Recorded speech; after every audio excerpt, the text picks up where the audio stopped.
యాక్చువల్గా ఫస్ట్ ఇక్కడికి అంజలి వస్తే బాగుంటుంది.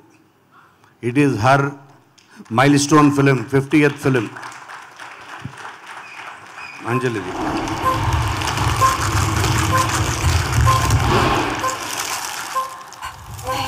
కాదు, ప్రతి గెస్ట్కి ఇంటి బ్యాక్గ్రౌండ్ స్కోర్ అవసరమా? ఏదో దేయాలు వస్తున్నట్టు ఉంది, మనుషులు వస్తున్నట్టు లేదు. And first IPL season start అవుతుంది, కరెక్టే. విరాట్ కోహ్లీ ఆఫ్ తెలుగు ఇండస్ట్రీ లాగా Anjali 50 not out going strong. So తనకి very special film, give her a big hand. ఎందుకంటే 10 years బ్యాక్ మీరు చూశారు ఆల్రెడీ గీతాంజలి. ఆ 10 years బ్యాక్, ఎగ్జాక్ట్ 10 years, 2014, ఇప్పుడు 24. సో 10 years బ్యాక్ గీతాంజలి అన్నది ఒక ట్రెండ్ సెట్టర్ హారర్ కామెడీస్లో తెలుగులో.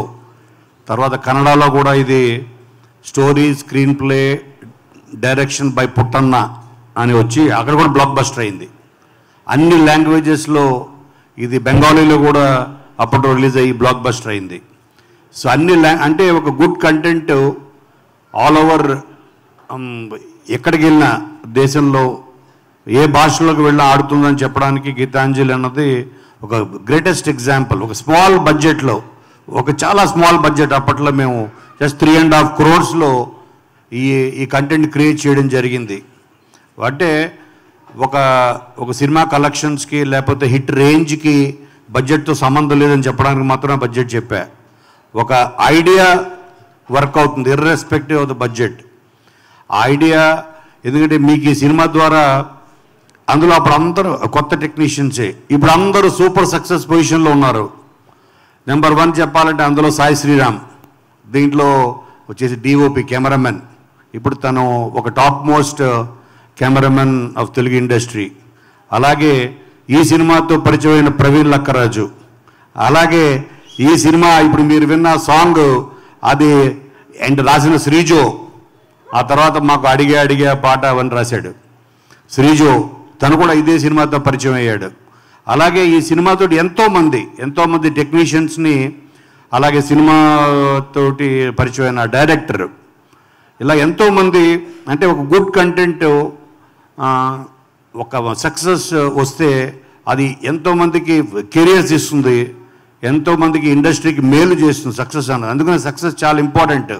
More than the money, success చేసే ఉపయోగాలు చాలా ఉంటాయి అని చెప్పడానికి Geethanjali best example. So Geethanjali మళ్ళీ వచ్చింది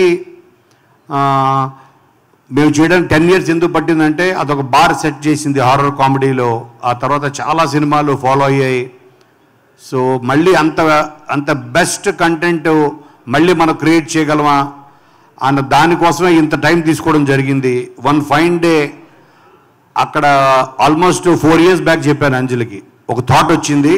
సీన్ కూడా చెప్పాను 4 years నిశ్శబ్దం టైంలో 2017లో చెప్పాను. ఒక థాట్ అయితే వచ్చింది, దాని పర్ఫెక్ట్ సీక్వెల్ అని. ఆ థాట్ని డెవలప్ చేయడానికి ఇంత టైం పట్టింది. సో అది ఈరోజు గీతాంజలి మళ్ళీ వచ్చింది అన్న కారణమైంది.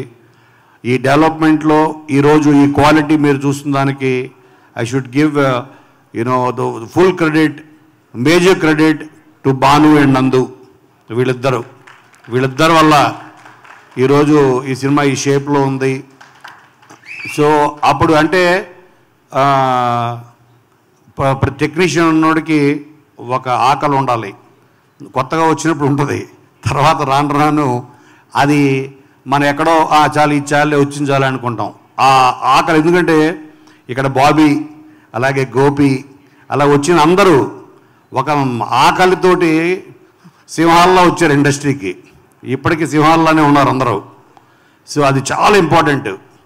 అలాంటి ఆకలితో ఉన్న టెక్నీషియన్స్ భాను అండ్ నందు, రైటర్స్ వాళ్ళు.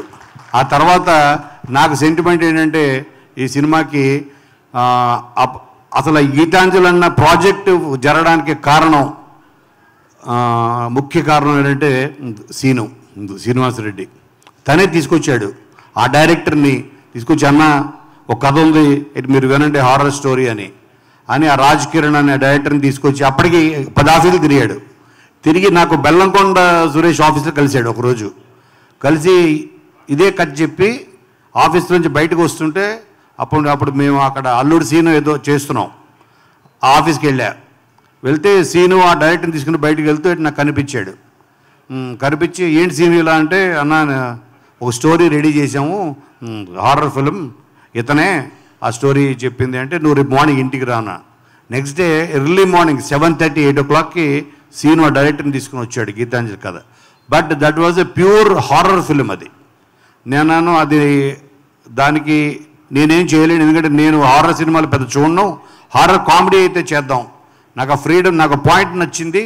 దాంట్లో ఉన్న ట్విన్స్, దాంట్లో ఒక అమ్మాయి గోస్ట్, ఒక అమ్మాయి ట్విన్ అన్నది అని చెప్తే మీకు ఫుల్ ఫ్రీడమ్ సార్, మీ ఇష్టం చేయండి అన్నాడు. అప్పుడు ఆ బేసిక్ పాయింట్ హారర్ దాన్ని కంప్లీట్గా హారర్ కామెడీ కింద మార్చడం జరిగింది. సో ఈ గీతాంజలి అప్పటి నుంచి ఇప్పటిదాకా సజీవంగా ఉందంటే దీనికి ప్రాణం పోసింది సీను 100%. సో అలాగే అప్పట్లో నేను రాసిన క్యారెక్టర్ల పేర్లు, ఎందుకంటే నేను ఫస్ట్ ఏ క్యారెక్టర్లు అనుకున్న బాబీ కానీ గోపి కానీ మీ అందరం ఫస్ట్ నామకరణోత్సవం అంటే ఒకటి ఉంటుంది, ఆత్రేయ ఆరుద్ర రైటర్స్కి ఆ పేర్లు పెట్టి, అలాగే మా ప్రతి సినిమాలో ప్రతి క్యారెక్టర్కి, ఎందుకంటే ఆ పేర్లు గుర్తుండిపోతాయి. ఇప్పుడు మీరు తీసుకుంటే మ్యాక్డోల్ మూర్తి రెడీలో, అలాగే మన బలుపులో బ్రహ్మానంద గారి క్యారెక్టరు, అలాగే మన పవర్లో, అలాగే మన వచ్చిన వాల్తేరు వీరయ్యలో ప్రతి క్యారెక్టర్స్ అంటే ఆడియన్స్ అదే ఆర్టిస్ట్ 100 సినిమాల్లో చేసిన ఆ పాత్రలు గుర్తుంటాయి. ఎందుకంటే ఆ పాత్రలు మనం దాంట్లో క్రియేట్ చేసే క్యారెక్టరైజేషన్ వల్ల, పాత్రకి పెట్టే పేరు వల్ల అవి ఎప్పటికీ సజీవంగా ఉండిపోతాయి. అందుకనే సైతాన్ రాజు మేము సాంగ్ ఎందుకు ప్లే చేసామంటే, అదే బ్రహ్మానందం గారు ఎన్నో సినిమాలు చేసిన, అలాగా దీంట్లో క్రియేట్ చేసిన ప్రతి పాత్ర అంజలి అండ్ సిస్టర్ గీతాంజలి తన అక్క, వీళ్ళిద్దరిది ఈ ట్విన్స్ జోడీ అప్పట్లో అది మళ్ళీ తీసుకురావడానికి సరైన ఆ కథ దొరికి ఈరోజు ఇక్కడ దాకా వచ్చాం. అప్పుడు క్రియేట్ చేసిన ఆత్రేయ ఆరుద్ర, మన సత్యం రాజేష్, అలాగే శంకర్, అలాగే అప్పుడు నేను ఒకే ఒక్క సీన్ ఉంది, అలీబాయ్ నువ్వు నా కోసం చేయాలి అంటే డన్ అని చెప్పి ఒకరోజు తను వచ్చి నాకు అసిస్టెంట్ కూడా బేట అవుతున్నాడు. అలీబాయ్ తప్పది, చాలా ఇంపార్టెంట్ సీన్ అది, తను చేస్తేనే బాగుంటుందని. ఓన్లీ 1 day షూట్, అది నా బాగా గుర్తు. అలాగా ఆ సినిమాకి ఎంతోమంది కోఆపరేట్ చేశారు. సో అందుకనే లేదు, ఇందులో మోస్ట్ మెమరబుల్ క్యారెక్టర్ అలీబాయ్కి తన కెరీర్లో ఎన్నో సినిమాలు చేశాడు, తన వల్ల ఎన్నో సినిమాలకి లైఫ్ ఇచ్చాడు.